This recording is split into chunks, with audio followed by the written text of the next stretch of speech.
За та бүхэнд энэ өдрийн мэнд хүргье. Монгол улсын эрхэм гишүүдээ эсдийн шалгалт утгаараа дампуурсан. Ер нь бол энэ улс орны ирээдүй болсон хүүхэд багчуудынхаа асуудал дээр бид нар онцгой анхаарахгүй бол энэ салбарыг бол сүүлийн 30 жилд улс төрийн томилгоогоор томилогдсон сайд нар ер нь самраа дууслаа. Эсдийн шалгалт 2006 оноос хойш авч эхэлсэн. Энэ жил одоо 20 дахь жилээ авч байгаа. Энэ хугацаанд бол ийм алдаа завхрал огт гарч байгаагүй. Бүр утгаараа бүр энэ жил бол бүр онцгой анхаарал хандуулахаар ийм асуудал гарч байгаа гишүүд одоо аягуулсан анхаарч сонсоорой. Идрээ гишүүнэ, сайн сонсоорой. Манай Бачгал гишүү. Эсдийн ерөнхий шалгалттай холбоотой асуудал яригдж шүү. Та битээ хоорондоо яриад.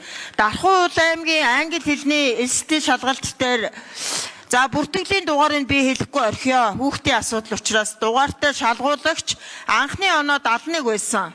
Шалгалтын оноо эцэслэхэд анхны оноо 93 буюу хэмжээст оноо 22-оор нэмэгдэж 793 болж засагджээ. Энэ болохыг одоо боловсролын үнэлгээний төвийн захирал хийхээс бусад өөр хинч хийх боломжгүй юм аа. Тэгэхээр энэ одоо дэлхийн түүхэнд байхгүй шившиг Монгол болж байна. Ийм байдлаар хичнээн хүүхдийн хувь заяаг хичнээн хүүхдийн одоо оноог засаж хичнээн олон мянган хүүхдийн хувь заяагаар тоглосон болоо гэж бодохоор сэтгэл үнэхээр өвдөж байна. Боловсролын сайдад хариуцлага тооцох хангалттай үндэслэл ерөөсөө л энэ.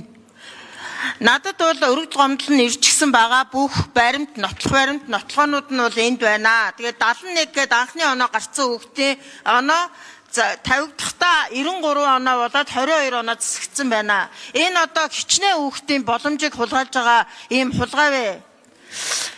За тэгээд энэтэй холбоотойгоор 4 ийм шаардлага тавьж байна. Нэгдүгээрт бол боловсролын сайд Наран Баярыг огцруулаа. Хоёрдугаарт эсдийн шалгалтын бүх анхдагч материалуудыг төрийн тусгай хамгаалтанд авах шаардлагатай байна.